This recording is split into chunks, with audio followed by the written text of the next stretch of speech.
Hey guys, welcome back. I'm sorry it's been a while. We're going through some changes here, and I'll explain those either later in this episode or in a different episode. But I want to show you guys the best brake upgrade that you can do to your Miata, and it's dirt cheap, and it works super well.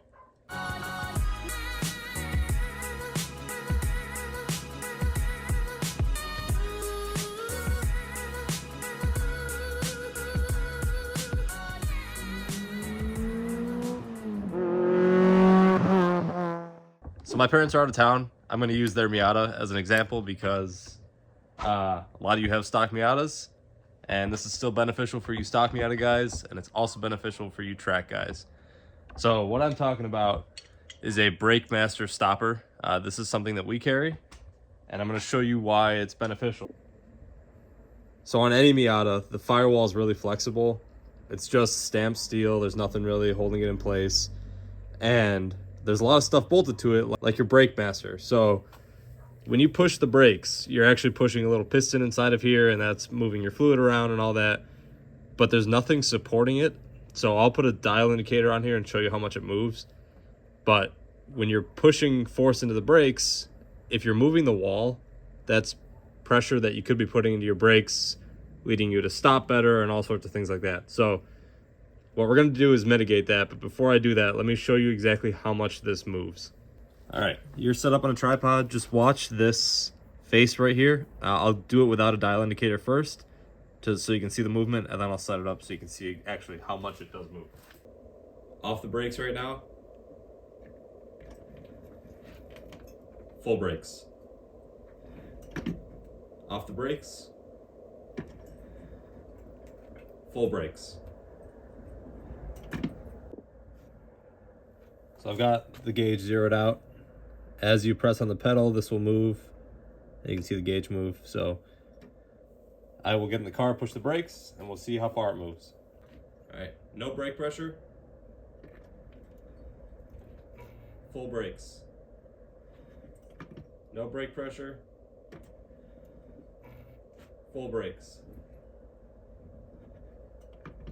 So while that might not seem like a lot, it was 65 thousandths worth of movement, which is the thickness of your standard intercooler pipe or just like 16 gauge sheet metal.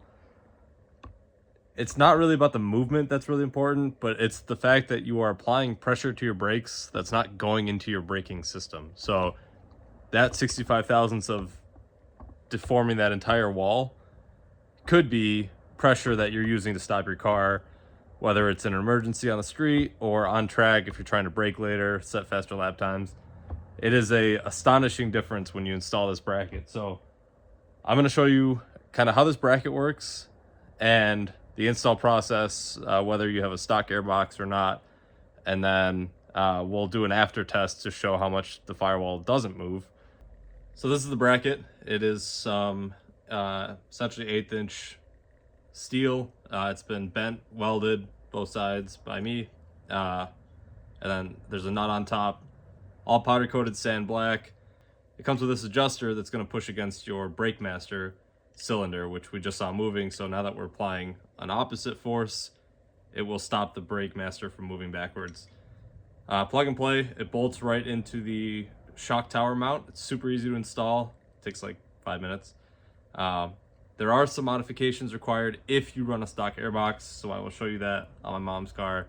I'm sorry, Mom. I will replace your airbox if you don't want to run this piece, but you should run this piece, so we'll talk about it.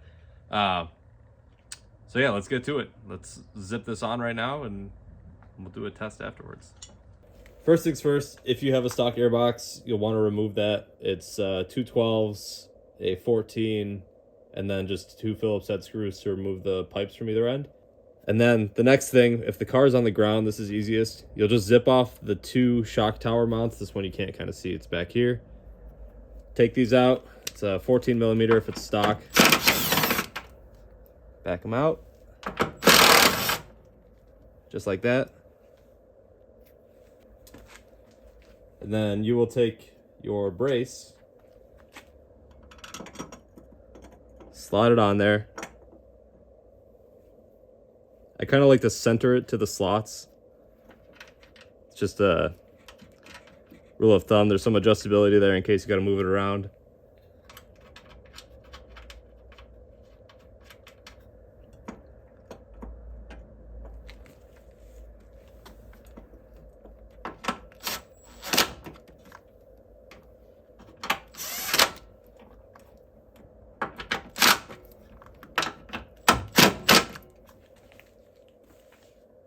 And now that you have the bolts back on, you'll see this is kind of pointing right at the brace.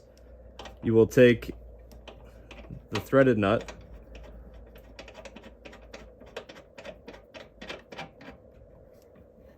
run it out to touch the brace.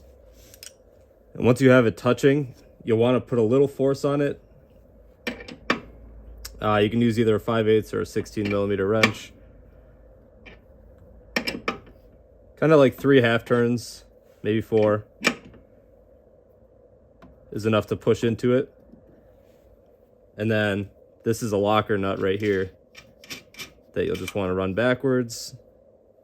Take your 1/2 or 13 and just gently snug it. You don't have to go crazy against the master brace. So this way, this can't back off and it's kind of fixed in place. And now you've preloaded your brake master brace and also the wall of the firewall, so it can't move when you push the brakes. So let's set the dial indicator up. We'll kind of try and set it up on this upper mount right here, and we will see if it moves anymore. All right, you can see we are zeroed out again. Brake master brace is installed. Now let's go push the brake pedal. All right, no brakes. Full brakes. No brakes. Full brakes.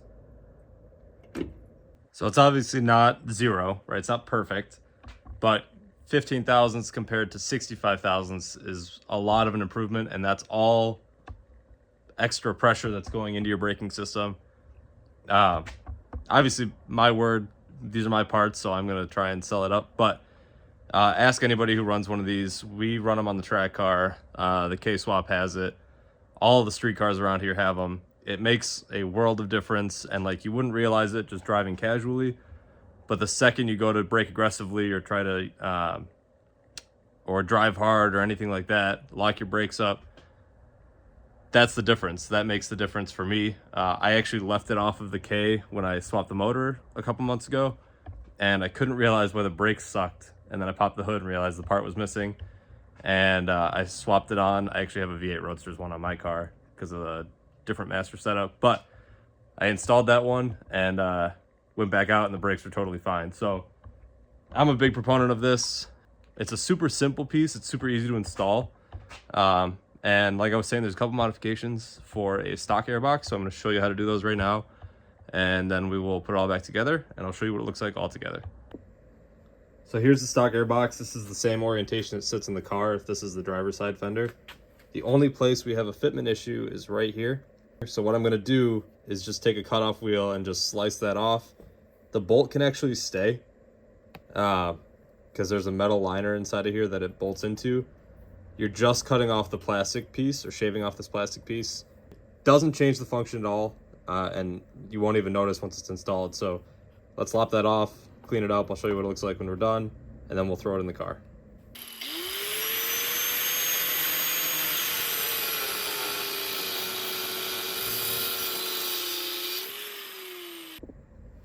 So there you have it. You can see the cut is in line with the edge of the bolt. So the bolt is still there, it's still usable. You haven't damaged the insert in here to thread it into. And that's all you gotta do. So let's throw this back in. It will sit against the brace, but it doesn't damage it or anything like that. So let's install this, put the car back together, and we'll be all set.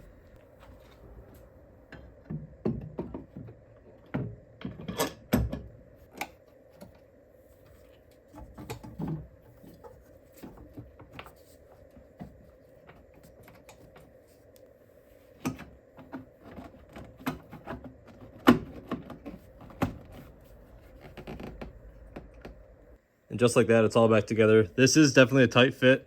You can take more off if you want, or if you're having issues getting the brake master to fit. But it's all back together. Everything plugs back in as it should. Just run the wiring over for your airflow meter. and it still clips back into place. And just like that, you've upgraded your brakes on your stock Miata. I get people asking me all the time, like, how I like my Willwoods or the bigger Willwood Master that I have or anything like that. The rear brakes, I have like the sport upgrade from Flow Force and I love it. But the thing I love the most, or the most worthwhile upgrade in my opinion, and it's also the cheapest, is adding one of these braces, just because you can do all the brake upgrades in the world.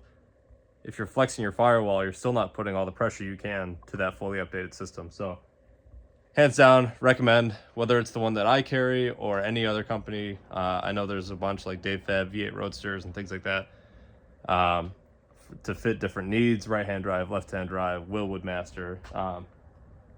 Fitment on this, so the one that I carry will fit any NA, so 90 to 97, as long as you're not running a strut tower brace. So that's the caveat. It will bolt up to any of them. For NBs, it will fit all NB 1 and 2s, as long as you don't have that weird like double booster setup that pushes the booster out farther, or the master cylinder out farther. So if you have any questions, just reach out to me. It does fit with the NB1 strut tower brace. I'll put a picture up here. It will sit right inside.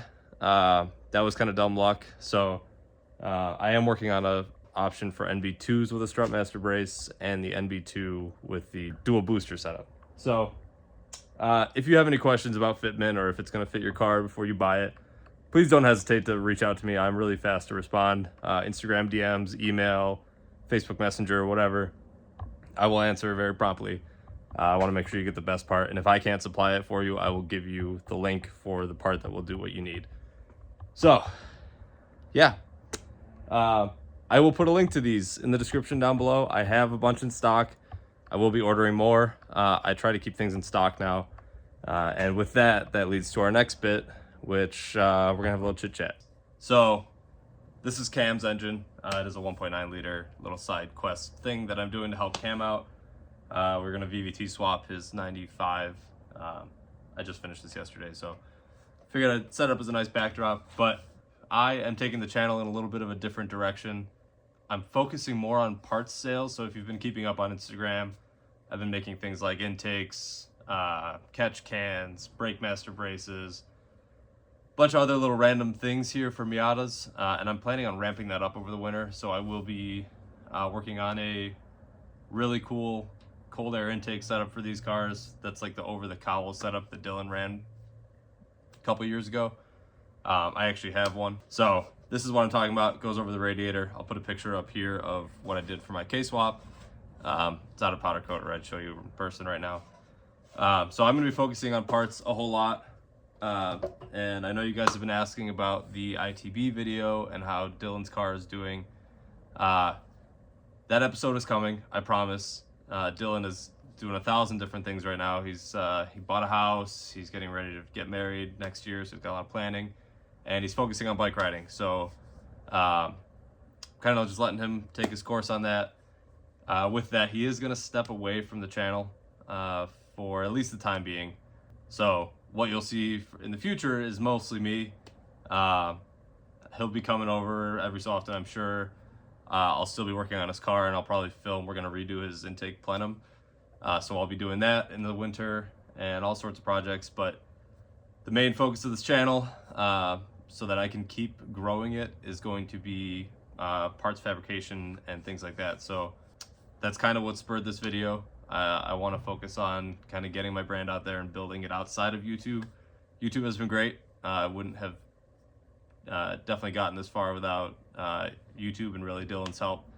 So I appreciate the years of video editing and filming and work that we've both put into it. But yeah, so videos are going to be much less. There will be an ITB video shortly, probably a few weeks. And then after that, I will actually be working on my motorcycle. I put a poll on Instagram about seeing if you guys wanted to watch me build my cafe racer. I bought a 1979 CB750. Put a picture of it here. And it's bone stock.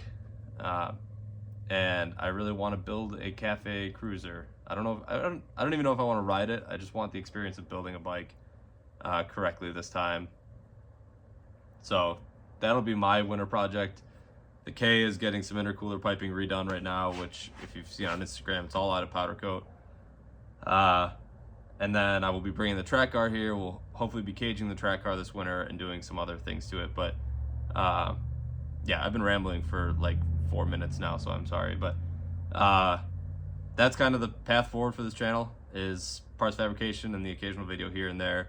I'm trying to see what I can grow this into.